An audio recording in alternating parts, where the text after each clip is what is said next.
5 most common exercises that everyone messes up. Hey guys, Sean here from Breakthrough Bootcamp, and today I am joined by Coach Joel, who's going to help me with the demos, because we're going to go through the most common exercises, and these are exercises that everyone does, but usually messes up. So we're going to go through the mistakes and how to fix it. So the first one we're going to go through here is the squat. We're going to show with a dumbbell, you can do this one body weight, you can go barbell, any sort of squat variation works, but most beginners make the mistake of doing 2 things. One is shifting their weight forward, and 2 is allowing those knees to cave in. So even as they go down, what happens is the weight shifts forward and the knees cave in, like that. Dangerous combination, putting a lot of stress on your knees. So instead, and you'll notice when you do that, the heels come off the ground. Instead, you want to put the weight on your foot in 3 equally distributed places. 1 is the heel, 2 is the balls of your feet on the left and the right, and you want to equally place them there. From that position, you're going to push your hips back, bend the knees, chest up, back straight. Notice that her knees track over her toes. No longer are the knees caving in. So that's number 5, the squat. It's the forward lean with the knee cave.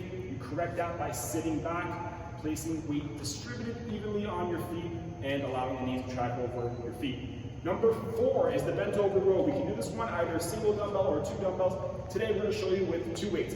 We're going to assume that you're able to do the hip hinge and get in the correct position. So once you're in the correct position, the mistake people make is with the elbow path, going vertical.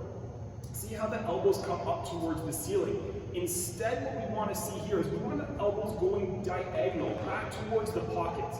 So arms start out in front of the shoulders, pull those elbows back. Notice that the range of motion is actually smaller here, but she's working those big muscles in her back, those lats. So instead of pulling the weights up vertically towards the ceiling, think about pulling the weights back towards your hips, towards your pockets. So that's the most common mistake with the row. Number 3 is the deadlift. There's so many mistakes people make with the deadlift because it's such a complex movement. But we're going to focus on the most important one and the most common one, which is the inability to hip hinge. And the inability to hip hinge will show one of 2 ways. Either it's going to turn out to be a reverse squat, so it just looks like a regular squat where you're lifting the weights off the ground, where the knees are bent, and then you're going to get down vertically right there. So see how she has more knee flexion than hip flexion. Although there's a slight hip hinge, it's going to be more of a quad dominant movement, which we don't want. The second most common mistake, and this is the more dangerous one, is the inability to hip hinge with the realization that the knees aren't flexing. So you end up rounding the back, and it's going to look like this. So see how that back rounds? All of the pressure, all of that tension goes on the low back and the spine. So instead, we teach people that hip hinge before anything else. With little to no weights, the hip hinge is going to look like this, where there's a very slight bend in the knees. You're going to push your hips back, you're going to puff that chest up, and then watch where the weight is distributed on her heels here. Back stays straight the whole time. There's more flexion from the hips than there is from the knees. So that's how we coach the hip hinge. We do that before anything else with the deadlift. So make sure before you start deadlifting heavy that you're able to hip hinge. The reverse squat is going to be more quad dominant. The rounding of the back is going to work the low back. This is the correct way to do the deadlift. Number 2 is going to be a body weight exercise that everyone does, and it's the body weight plank, the humble plank.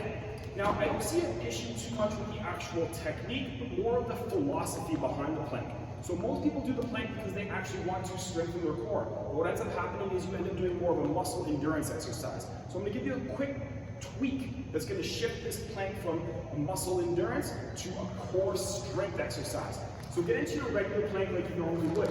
And then from here, what you want to do is you want to slightly tuck those hips in. So think about hiding your butt, squeeze your quads, squeeze your glutes, and squeeze your abs as hard as you possibly can.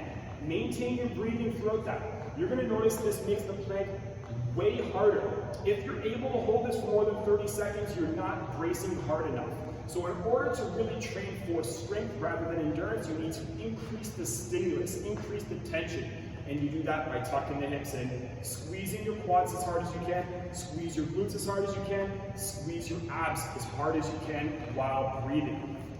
Work on that a couple times and I guarantee you're going to feel your core like you've never felt before in a plank. Don't worry about the duration, instead worry about where you're actually feeling it and the intensity that you're putting on that brace. And then number 1 is another bodyweight exercise, the push-up. So the push-up seems like it should be such an easy exercise because everyone does it, but it's actually a very complex and difficult full body movement. The first mistake people make here is with the hand positioning being out too far in front of the shoulders. And then when you get down into the push-up, it looks like this. See how our hands out in front of the shoulders? The hand should always be directly under the shoulders, right where the armpits are. The second mistake that people make with the push-up is an overarch in the back and sagging of the hips, like that. So see how the hips drop more than the upper body? You're going to end up using your low back here. This is usually an inability to brace your core throughout the movement. And then the third most common mistake is the elbows flaring out. A wide stance is one thing, but elbows flaring out you want to prevent from happening. Instead, a push-up should resemble an arrow. So the hands are directly underneath your shoulders, the elbows are slightly out back as well. So as she comes down, notice that her elbows aren't tucked in, they're not flared out, they're kind of somewhere in between. As she goes down, her back stays straight, her shoulders go with her core goes with the hips, no bend in the knees, everything is one straight line. Now, when it comes to the push-up, it's not that the mistakes are often technical errors, it's just that the push-up is a lot more advanced than people really give it credit for. So instead, it's usually a result of people not having the full body strength to perform it with good form, so they end up compensating with these. So my suggestion to you, if you struggle with the push-up, is to start with a modification.